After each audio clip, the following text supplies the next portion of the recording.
Assalamualaikum warahmatullahi wabarakatuh. Perkenalkan, nama saya Tiara Khairunisa dari Pendidikan Biologi 4 2018, NIM 1830207140. Baiklah, di sini saya akan menjelaskan mengenai review jurnal yang berjudul Pembibitan Kultur Jaringan hingga Pembesaran pada Tanaman Anggrek Phalaenopsis di Hasanuddin Orchid, Jawa Timur. Pada kegiatan penelitian ini dilakukan di Kebun Hasanuddin Orchids yang bertujuan meningkatkan pengetahuan dan keterampilan mahasiswa dalam aspek budidaya anggrek Phalaenopsis. Tujuan secara khusus pada penelitian ini adalah mempelajari proses pembibitan anggrek Phalaenopsis dari kultur jaringan hingga pembesaran untuk menghasilkan tanaman anggrek yang bernilai jual tinggi. Baiklah, di sini kita akan menjelaskan satu persatu. Yang pertama pada bagian pendahuluan. Tanaman anggrek merupakan tanaman hias yang termasuk ke dalam famili Orchidaceae yang menarik perhatian konsumen. Selain mempunyai nilai estetika yang tinggi, anggrek juga mempunyai bentuk, ukuran, dan warna bunganya yang sangat bervariasi, di mana daya tahan atau kesegaran bunga anggrek yang relatif lama menjadi faktor tingginya nilai ekonomi anggrek, sehingga memberikan prospek pasar yang cukup cerah dan meningkatkan minat para pemulia tanaman untuk menghasilkan anggrek hibrida baru. Pada teknik kultur in vitro dilakukan untuk memenuhi kebutuhan anggrek Phalaenopsis dalam jumlah yang besar dan kualitas bunga yang seragam. Sebelum ditanam sebagai bibit dalam pot, bibit anggrek hasil perbanyakan in vitro memerlukan suatu tahap penyesuaian terhadap cengkaman lingkungan yang baru yang disebut dengan tahap aklimatisasi. Aklimatisasi dapat dilakukan jika planet sudah memiliki organ lengkap yang umumnya berumur 8 hingga 12 bulan. Aklimatisasi merupakan proses penyesuaian terhadap iklim pada lingkungan baru yang merupakan masalah penting dalam budidaya tanaman menggunakan bibit dari teknik kultur jaringan. Selanjutnya, pada protokrop anggrek yang sudah menjadi plantlet pada saat aklimatisasi harus segera dipindahkan ke dalam pot. Hal ini ditujukan agar tanaman plantlet memiliki ruang tumbuh yang lebih baik. Pembibitan biasanya dilakukan di dalam greenhouse untuk memberikan kondisi lingkungan anggrek Phalaenopsis yang optimal, yaitu memiliki suhu berkisar antara 15-35 derajat Celcius dan kelembapan udara 70-80%, intensitas sinar matahari 12.000-20.000 lux, dan semi teduh atau semi maungan berkisar antara 15-30%. Selanjutnya yaitu pada pengembangan usaha budidaya anggrek meliputi berbagai aspek pembibitan dan pemeliharaan. Aspek penting yang perlu diperhatikan adalah penanaman, media tanam, penyiraman, pengelolaan, pemupukan, dan pengendalian hama dan penyakit, terutama pada fase pembibitan, baik saat tanaman masih ditanam dalam kompot maupun dalam individual. Selanjutnya yaitu metode penelitian. Pada kegiatan penelitian ini dilaksanakan di Laboratorium dan Nurse Anggrek Hasanuddin Orchids Batu, Jawa Timur selama 4 bulan dengan menggunakan 2 metode langsung dan tidak langsung.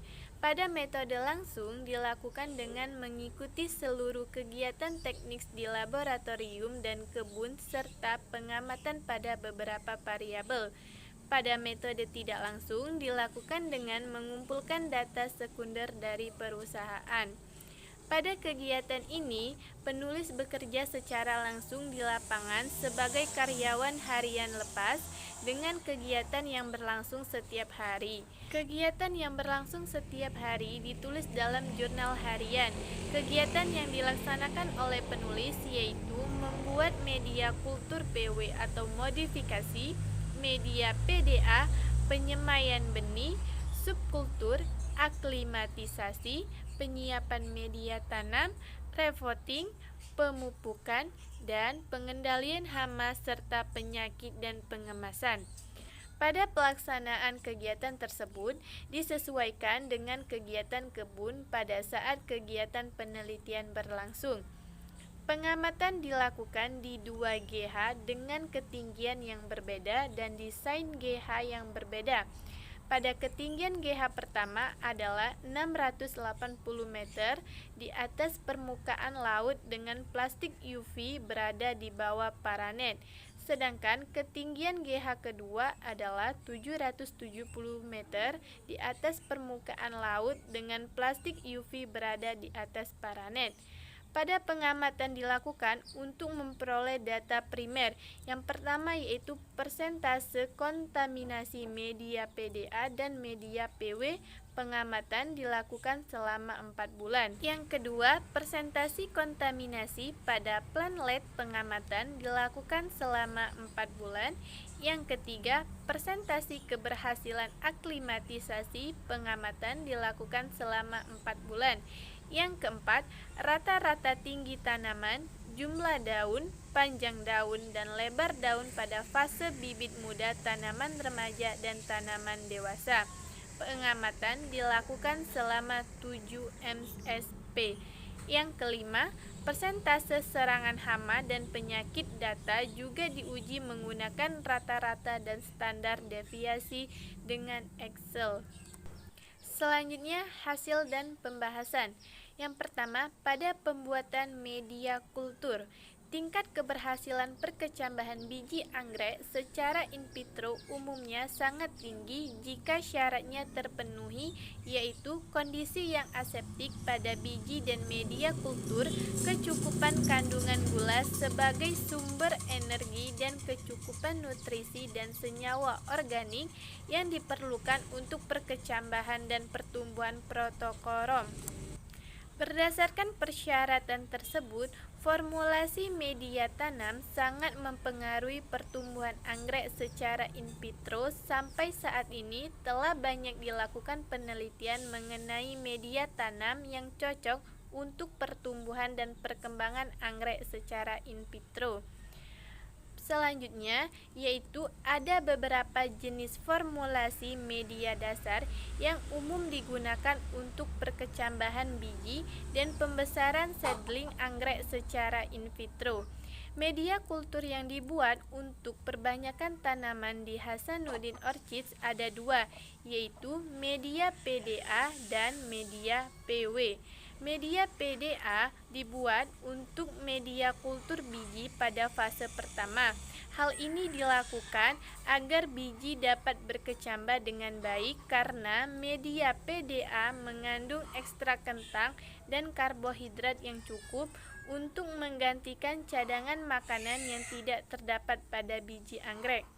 Selanjutnya, media tumbuh yang biasa digunakan untuk pembesaran anggrek adalah media PW, di mana digunakan oleh HO pada saat penanaman plantlet yang telah terbentuk daun dan akar, tetapi belum terbentuk sempurna. Selain itu, media agar dibuat di dapur laboratorium sesuai dengan kebutuhan penanaman yang telah direncanakan. Komposisi media pun disesuaikan dan ditentukan sesuai kebutuhan penanaman. Bahan-bahan dicampur dan direbus hingga mendidih, kemudian dituangkan dalam botol yang bersih yang telah disiapkan. Botol kemudian ditutup menggunakan penutup karet yang telah disterilisasi. Botol-botol tersebut selanjutnya disterilisasi menggunakan autoclave. Dilakukan pengamatan khusus pada pembuatan media kultur jaringan mengenai persentase kontaminasi media. Media sangat rawan terserang oleh mikroorganisme yang dapat menyebabkan tanaman tidak tumbuh bahkan mati. Hal ini dapat dikarenakan oleh tempat penyimpanan media yang terlalu lembab atau cara pembuatan media yang tidak sesuai. Misalnya, kurangnya pengadukan media pada saat akan dimasukkan di dalam botol. Oleh karena itu, cara pembuatan media harus diperhatikan dengan benar oleh karyawan. Adapun tabel pertama tentang persentase kontaminasi pada media, di mana ada dua jenis media kultur, yaitu media PDA dan media PW. Pada media PDA, total medianya berjumlah 95, jumlah terkontaminasi 7 dan persentasenya 7%.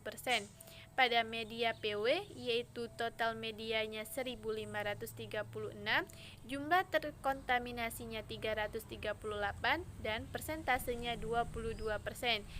Jadi, jika kita totalkan pada media PDA dan media PW, total medianya yaitu 2055, jumlah terkontaminasinya 345 dan persentasenya 17%. Berdasarkan pengamatan, dapat dilihat bahwa media PDA hanya memiliki kontaminasi sebesar 7%, sedangkan pada media PW sebesar 22%. Hal ini dapat disebabkan oleh beberapa faktor, di antaranya pada proses akhir memasak, yaitu kurang kuat dan menutup botol dan tempat penyimpanan medianya. Pada penutupan tutup botol yang kurang kuat dapat mengakibatkan terjadinya pertukaran udara dari dalam dan luar botol sehingga terjadinya kontaminasi. Selain itu juga tempat penyimpanan media PW sangat lembab sehingga media banyak terkontaminasi oleh cendawan.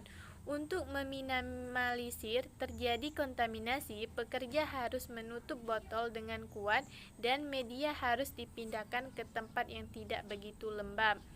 Selanjutnya yaitu pada penyemaian dan pembesaran plantlet.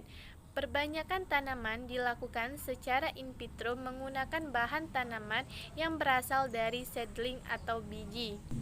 Untuk jumlah biji yang dihasilkan dalam satu kapsul anggrek sangat banyak, namun hanya sedikit yang dapat berkecambah dan tumbuh di alam.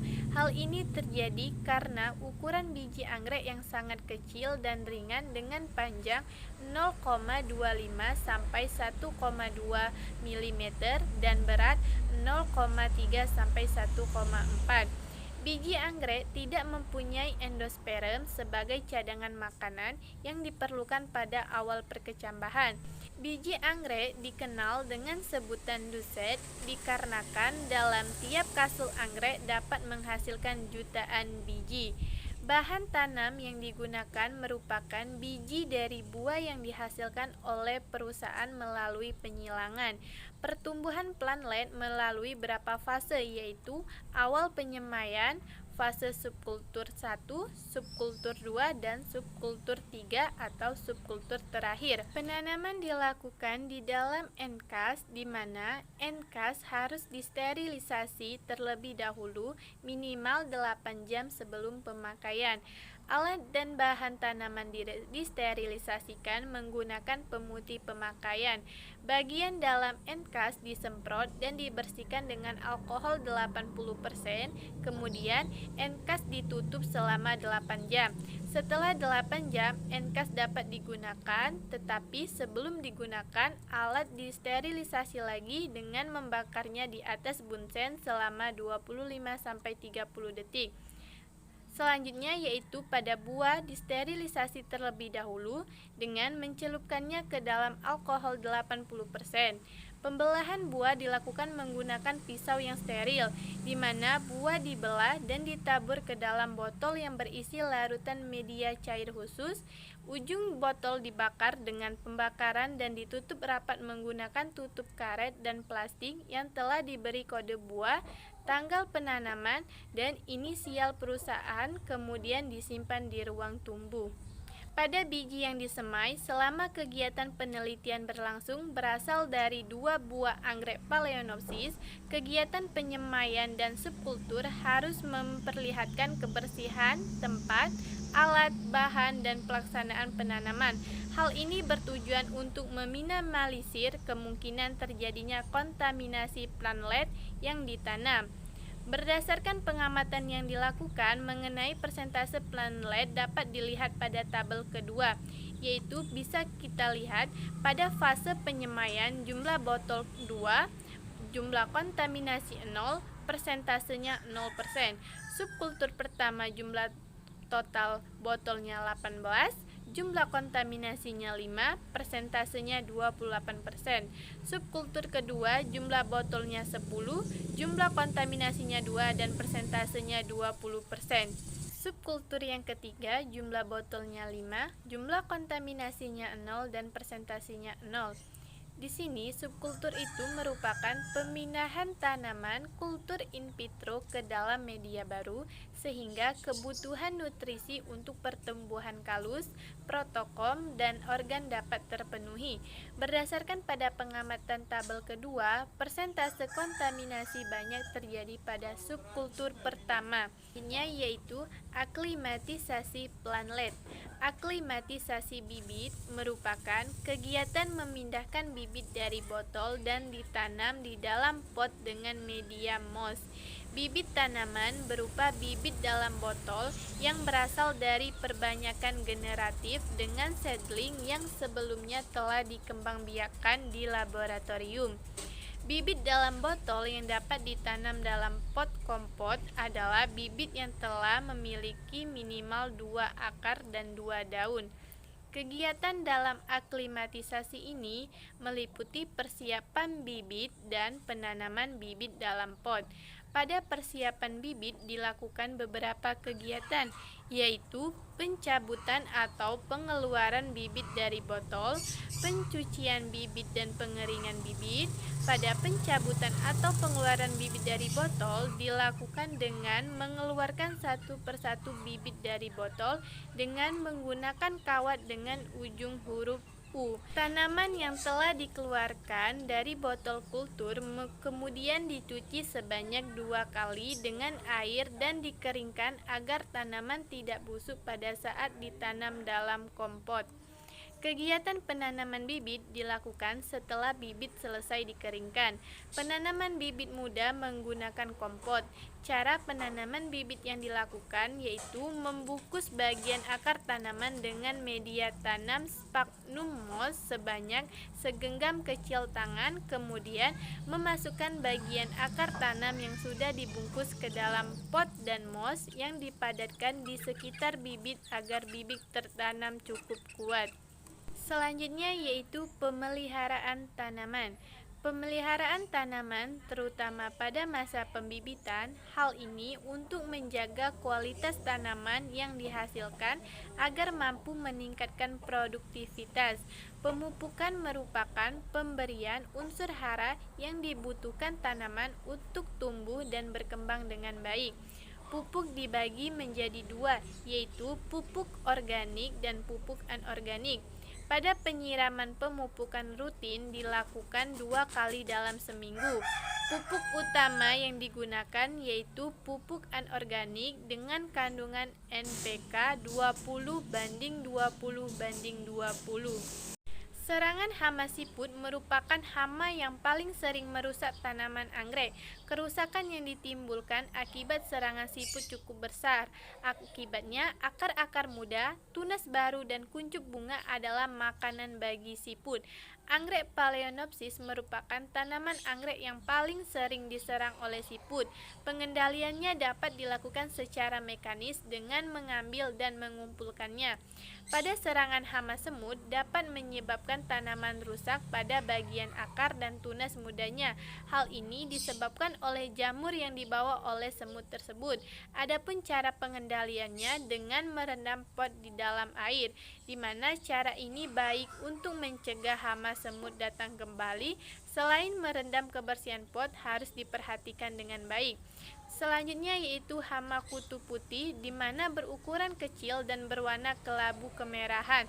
Terdapat pada titik tumbuh, di ketiak daun, dan pada akar gantung. Kutu ini melindungi dirinya dengan bahan halus seperti kapas berwarna putih. Hidupnya bersimbiosis dengan semut. Adapun pengendaliannya dapat dilakukan dengan penyemprotan dengan fungisida dan bakterisida. Baiklah, selanjutnya yaitu kesimpulan. Dapat kita simpulkan pada kegiatan penelitian yang dilakukan di Hasanuddin Orchis, Batu, Jawa Timur, memberikan pengetahuan dan pengalaman dalam melakukan kegiatan teknis budidaya anggrek Phalaenopsis.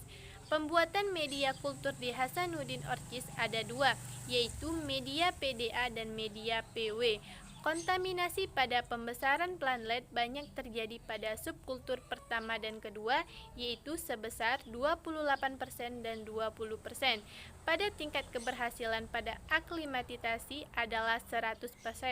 Perbandingan daya tumbuh bibit tanaman remaja dan dewasa pada dua greenhouse tidak menunjukkan perbedaan yang tinggi, namun sedikit lebih baik pertumbuhannya pada greenhouse kedua. Pada pemeliharaan tanaman, terutama pada pengendalian hama dan penyakit, tanaman masih rendah, di mana pemeliharaan dan perawatan dilakukan oleh petani yang berbeda. Baiklah, mungkin ini saja mengenai review jurnal materi tentang pembibitan kultur jaringan hingga pembesaran anggrek Phalaenopsis di Hasanuddin Orchis, Jawa Timur. Apabila ada salah kata saya mohon maaf, kepada Allah saya mohon ampun. Saya akhiri. Wassalamualaikum warahmatullahi wabarakatuh.